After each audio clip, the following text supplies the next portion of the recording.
that is the first time na nakaranas po ang talagang full presence po ng ating. So we will not do the ATR, but definitely before we proceed sa ating pressure, sa ating break, kaya po alam po marami magliligo sa atin sa pagkakas. Alam po hindi po yan, kaya maganda po. But before na magkaroon tayo ulit ng sarili natin joy, moment sa bawat kapatiran, let us give what is moment sa ating Panginoon. So I will exhort one verse. Gusto kong marinig ng bawat isang verse. Ginawa ko po sa Psalms chapter 16 verses 11. Verse 11. Ang sabi niya, you will make your dapat tuloy your present is the fullness of joy. Again, I will repeat, in your presence is fullness of joy. On your right hand, there are pleasures forever. Yun ang ating pangako kay David, yung nagtayo sa puso. Alam niyo sa buhay po natin marami tayong service. May mga kiyan tayo, marami tayong pumili para. Maraming klase pinapanggit na kakatakutan sa bawat buhay po natin. Alam niyo, during that time, my greatest fear is to live alone. Mabuhay naman. So, I do believe kasama sa bawat sa prosyente. At hindi po yung mga isa nyo na babae. Pagka babae po, bigyan na ng 20, mas mayan. Wala pa rin yan. Pag dumating na po ng 25 po yan, napaka-choosy yan. Kasi yung kanyang blossoms. Pag hindi ko, sasabihin ko lang, just ka lang. Kasi 25, andun yung kanyang full blossom ng kanyang pagiging dalaga. Pero pag dumating po yung 30,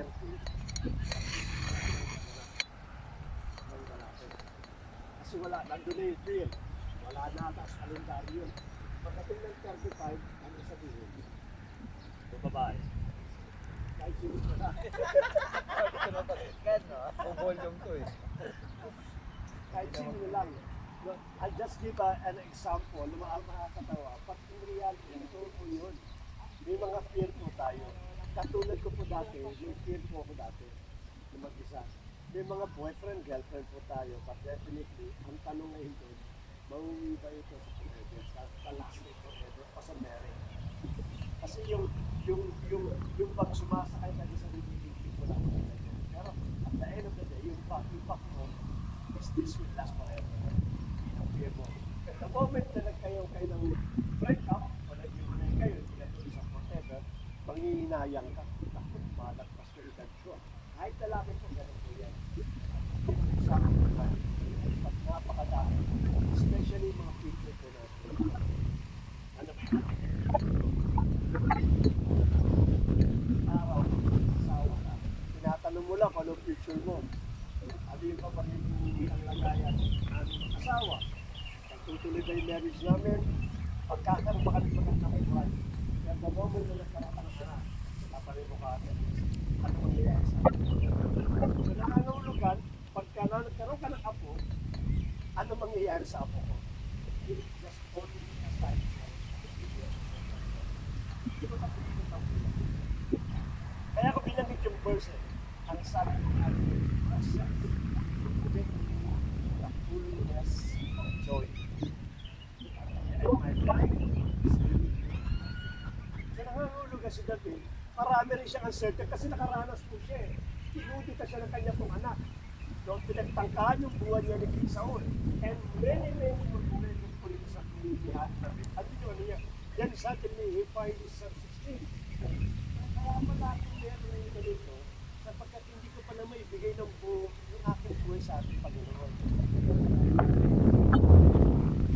ko maibigay ng buo sa ating Panginoon. Meron ka palang fear sa future mo, umahal sa oras mo. Because you don't really completely trust ka sa bawat. Maraming piyado sa atin ng ating Panginoon. Marami siyang assurance na ibinigay, especially sa akin po, sa pamilya po namin. At marami po katanungan eh. When Ate Ivy got a job, that is one of my fears. Paano kaya ako? Paano ka magtatrabaho? Kasi at the end of the day, marami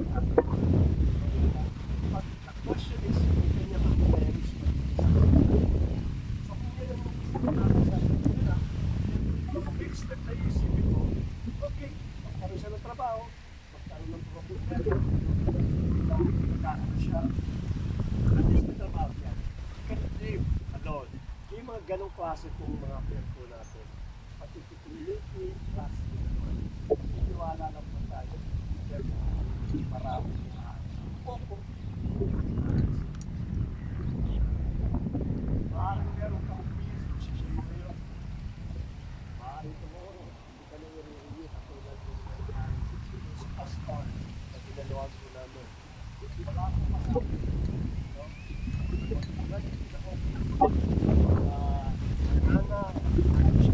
Bagay, ready to work, napaka-intelligent, napaka-enthusiastic.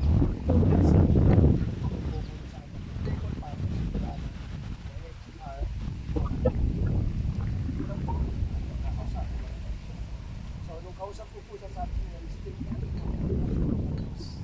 yun ang nasa isip niya. So, promotion sa bonus eh. Ganun dumating po sa HR. By the way, this is your last. Kung wala, ano pa kaya pa?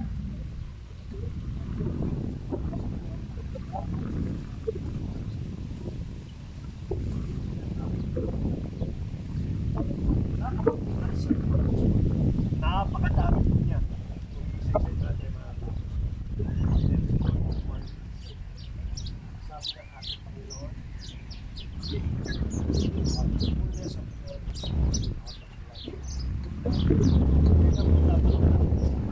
So, kung tayo anyone who celebrate, kung ano yung fear na katinanggal ng Diyos sa akin. Mga bagay na, alam ko marami sa mga kapatiran po natin dito, nakita ko na pagkakit doon. So, I do believe, the way na nagpag-report namin, marami siyang tinanggal o hindi na yung tinanggal na sa kanila. So this will be a little bit testimony before na i-close po natin sa last part ng ating program. So sino po yung may lakas na loob na sabihin niya na ginawa sa atin ang lahat sa atin sa pagkakatiwala po sa kanila. Sino po? Yeah, brief and concise para mas marami. Yes, glory to God sa akin mismo, Lord. Sa aking anak, kaya na minsan na ipagpatotoo natin na nagkaroon siya ng pagkakamali kay God, but ito na-realize niya na may mali siya nagawa kay God. Nakipag-relasyon siya sa kapwa niya babae. So, hindi natin inasahan yun. Pero nung na-realize niya, siya mismo kumusang talikuran yung alisin. Kaya habang siya nag-aaral, nawalan siya ng gana mag-aral. Dahil yung mga classmate niya ay ahid na sa kanya. So siya na iwanan sa pag-aaral dahil doon sa naging pagpapasya niya na yun din naging naging kahinaan natin kay God. But sa pagkakataong ito ay na-realize niya at nagkaroon siya ng positibong kaisipan. At sinabi niya sa akin, gusto niya magkaroon ng experience, mag-work. At yun ang naging kagastuhan niya, nakapag-work na po siya. At ang ina-advise lang po natin ay yun din ating ipinag-aalala kay God na naway ipagpatuloy niya yung pag-schooling niya. At na-advise din po natin ng positibong advice. At binibigyan natin ang buong pagtitiwala na magkakaroon ng katuparan ang kahilingan ko sa kanya dahil lagi kong binabanggit kay God kahit kailan hindi mo ako binigo sa mga pagkikipag-usap ko sa inyo sa kapwa ko, kaya hindi niyo bibigo always sa personal kong kahilingan sa kaisa kong anak. Kaya nagiging positibo bagamat dumaan siya sa negatibo pagpapasya ay naging positibo ang kinalabasan. At yung pag-work niya ay gusto niya magkaroon ng experience. At ang sabi niya sa akin, Papa, wag ka na mag-alala sa akin. Gusto ko tumayo sa akin sarili. Okay? So but ang pag-uusap ko lang sa kanya, ipagpatuloy ang kanya pag-i-schooling. Yun lang po ang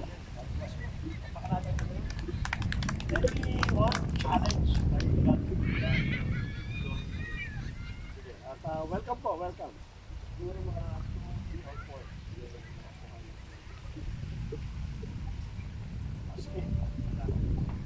Take the stage.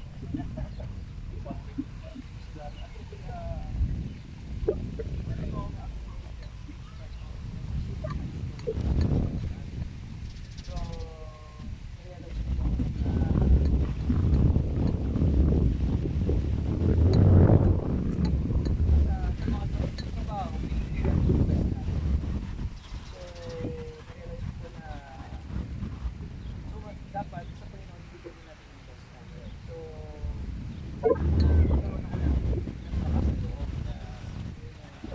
umawit sa gitna kasi tama naman po talaga hindi God is worthy of our best, kumbaga. And yun po, doon ko din na-realize na I can do things, all things. Praise God. Hanggang sa stage right.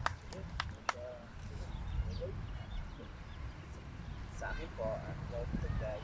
Siyempre yung play ko nung pumunta ako, bumalik ako sa Saudi, ba't ako bumalik sa Saudi? Kasi hindi ko na naramdaman na mahal pa ako na marami. Kasi bumalik ko na sila pareho. And then yung daughter ko, yung time na yun, inaalis niya ako sa bahay.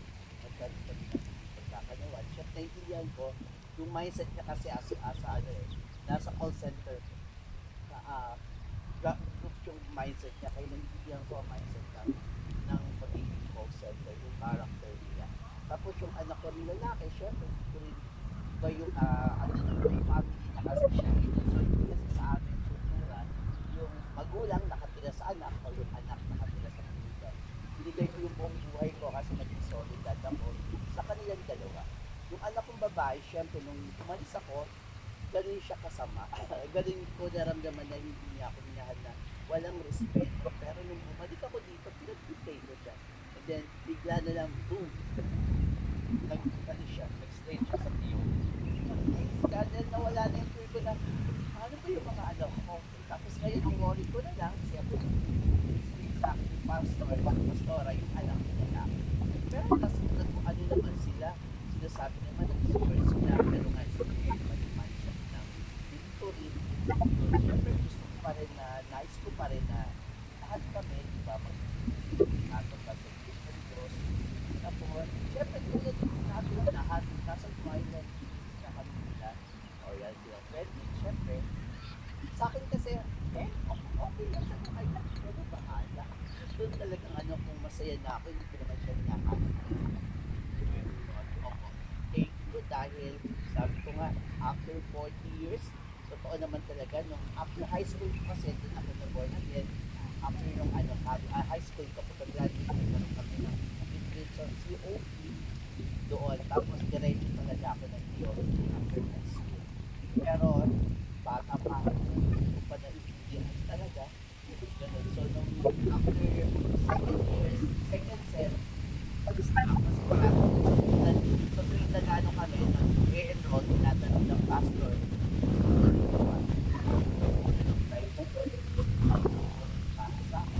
pero thank you, nakabalik ako. Alam ko, dalawang beses yun.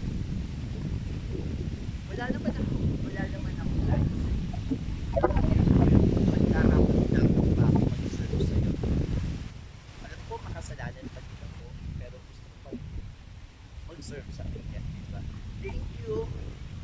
Yan lang. Talaga. So, alam niyo, yun, hindi, masasabi niyo naman lumagong kayo. Kumbaga, andito yung continuous training. Andito na kayo. Hindi ko makahanap sa ibang colleges. Marami na rin ako napuntahan. Years ko na 3 years, na sophomore course talaga. Pero hindi kami na-train doon. May Bible study, pero dito na-train tayo lahat. Kaya thank you. Medyo, kami may mga trainer gano'n. Kaya, glory dahil wala na talaga wala nang takot. Kung ano man ang takot. Makukunan na ako para sa kayo. Pero makasalanan. Nagkakasala pa rin ako. So, nawa may pilihan ako na nakasala pa rin. Pero, parang parati ka ng kapatawaran, pero patuloy pa rin ako. Siserve ko lang.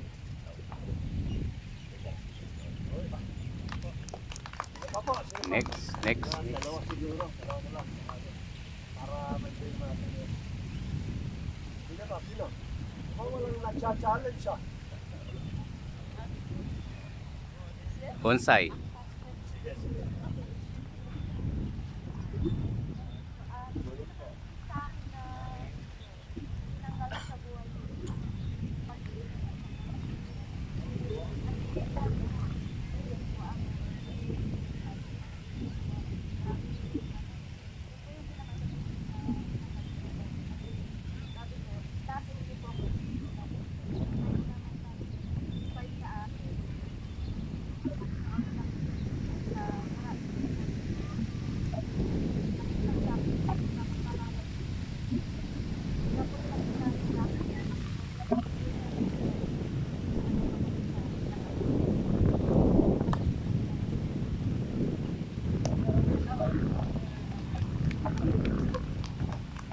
Give time to the whole. Give time. Mag-isip na sa kaliwa. Sana sa atin.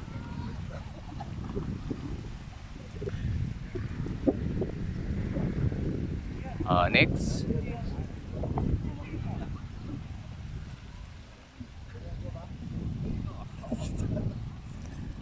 Sa magandang natin sa natin. So ako naman, gusto ko lang i-share na i-build ko pa rin ang ito.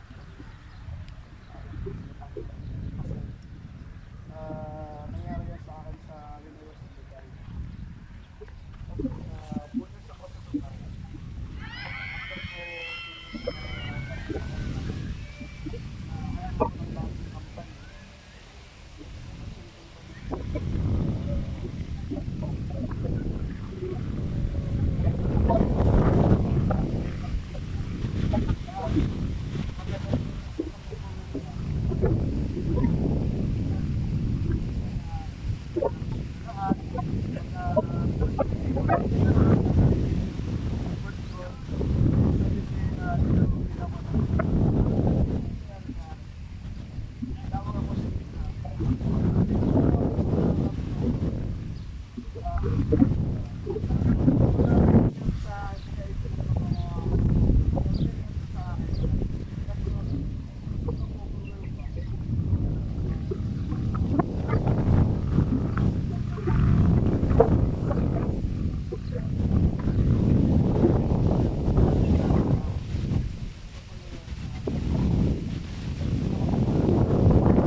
ano, alam mo yung parang talagang oo, ano, Taong grasa. tapos naalis ako ng simbahan, araw po yung kapito ko, makarating ako ng Sharjah,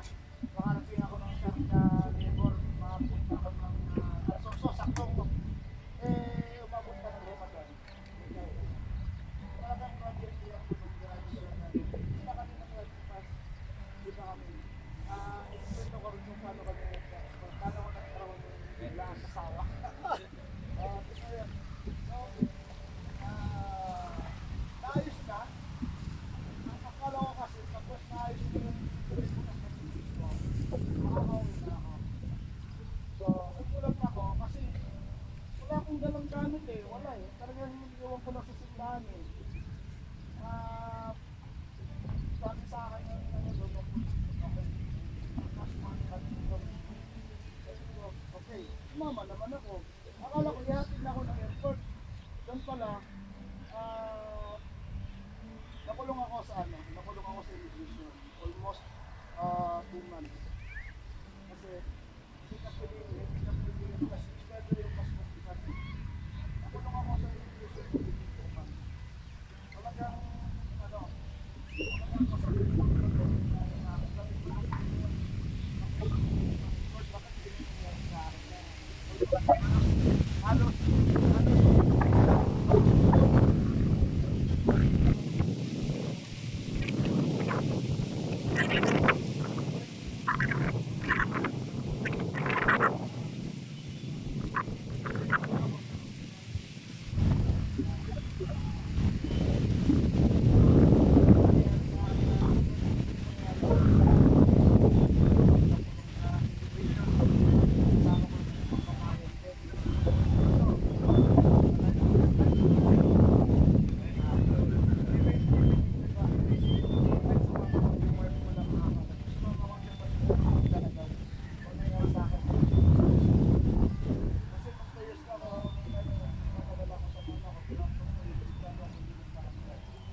whether you like it or not.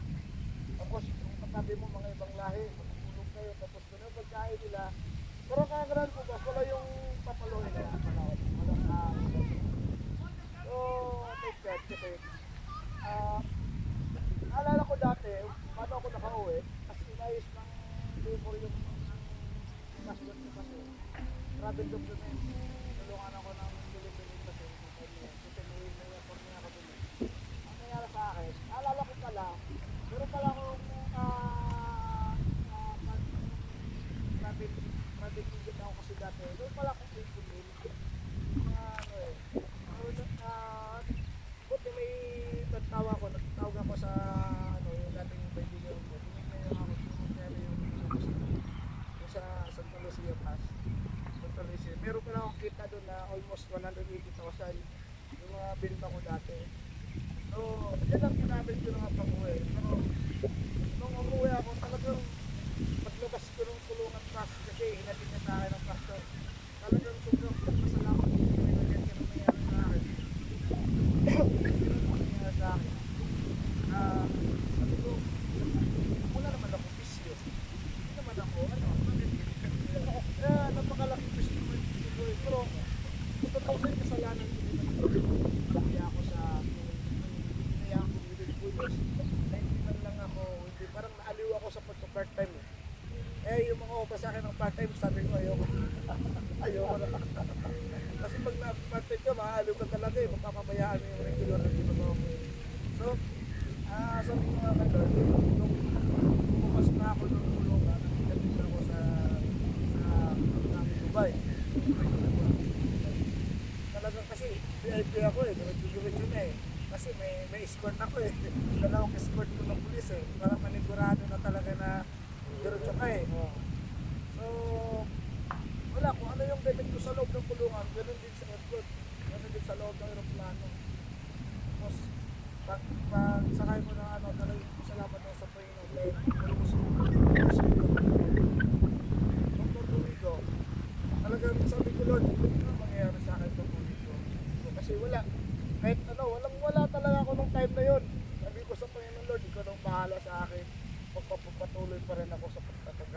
kung saan man ako ilalagay ng pera. Kung saan man ako ilalagay. Kasi wala na yung pagbabalik ko dito sa Saudi, wala na talagang i-risk ko na lahat yung pag-abroad ko eh. Yung isa lang yung pangarap ko na makapunta ako ng Australia. Pero to God be the glory kasi na-meet ko yung misis ko sa Facebook lang. Whether you like it or not, na-meet ko yung misis ko sa Facebook. Tama nagpa-Facebook ha. Pero totoo po yan, hindi ko siya, nagkakilala lang kami na, then, alam mo yung may mga suggestion friend, nagkikwento ko sa ito pala nangyari. Add lang ako noon, nag-add lang ako, hanggang sa siya yung nag-message ako, hi, hello, ano, yung mga unang ano ba. Pero alam niyo po, kasi totoo lang, sabi niya, kasi, kung ano yung desire mo sa Panginoon, pag-pray mo. Siyempre sabi ko, maganda to. Naka-serve sa Panginoon kasi ano siya pa, sabon ng gili siya. So, nung time na naging kami, pag-uwi ko ng Pilipinas, pag-uwi ko sa nagulat ng mga, bakit kalbo ka na? Ano ba nangyayari sa'yo? Activity, sobrang payat ko talaga pas. Talaga kasi sobrang payat ko talaga, promise. Sobrang payat na payat talaga ako. Sobrang itim, kalbo, tapos yung buti pas.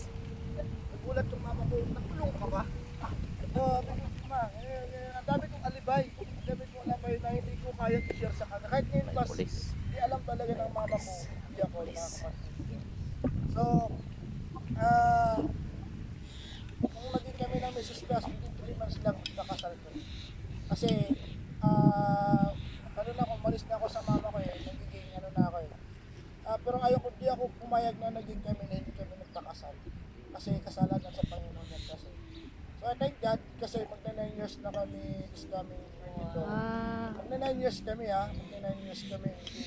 Pero ever since hindi kami nagkaroon ng, may mga kunting tampuhan, may mga kunting pag-aaway na hindi naman pag-ano. Pero sabi ko nga, ang pinaka-greatest verse lang namin dalawa ngayon is yung magkaroon kami na kasi siyempre umaabot tayo sa ganong edad na wala pa rin tayong anak. Diba, Bas? Sino na mag-aalaga sa'yo? Sino sa akin? Kasi nasa 40 plus. Pero sabi ko nga, Lord, ikaw nang bahala sa akin. Kasi yung pagbalik ko dito ng Saudi, wala din sa plano. Sa totoo lang talaga, wala sa plano yung pagbalik ko ng Saudi.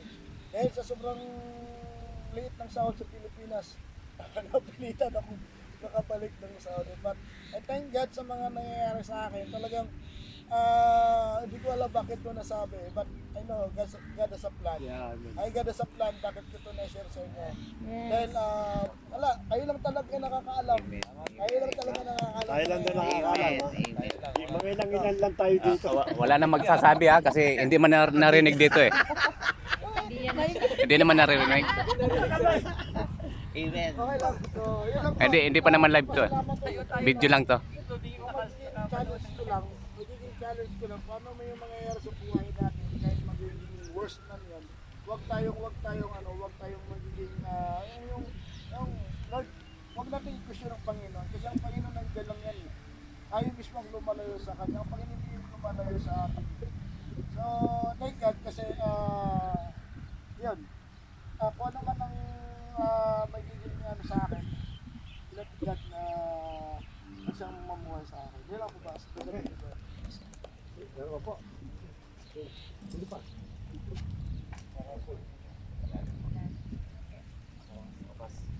Yun ang hinihiling ng Panginoon na tayo ay mag-share sa account. Fairly, actually, magandang umaga po sa mga. Good morning po. Ako kasi, parang sarili ko po, ako ay walang takot eh. Sanay po kasi mag-loan na. Ang takot mo yung Panginoon, para sa akin, mga bata. Dahil sa buhay ko na kilala sa Panginoon, tuloy-tuloy ang pagbubuhay ng Panginoon. Nagdo-double job din ang kaaway. So yun po, takot kasi naalala mo yung kanilang pag-aaral. Takot kasi wala ka sa tabi nila. Tulad natin, nandito tayo sa Saudi, hindi natin kasama mga anak natin na alam kung ano relationship between dad and son natin. So, salamat ako kasi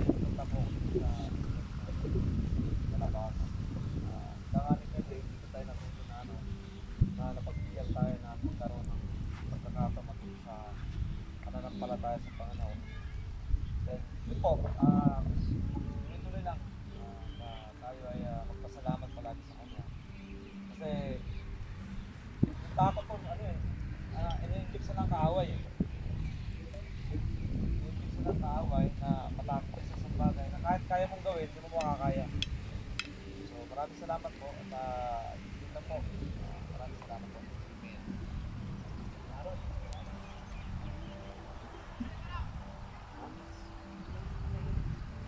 Sige at yan. Kuya, ay tayo lang po nakapakinig nun. Saka yung 10 milyong so nakarating na po ng US, Canada. Basta sekreto lang yan. Na-challenge mo kay Kuya Ramil. O sa yung routine. Yung aking routine. Kaya sabi ko sa iyo, sabi ko, nung kami po ay bumalik, ako po bumalik. Kasi pagkat nagpahinga po ako doon sa tayo.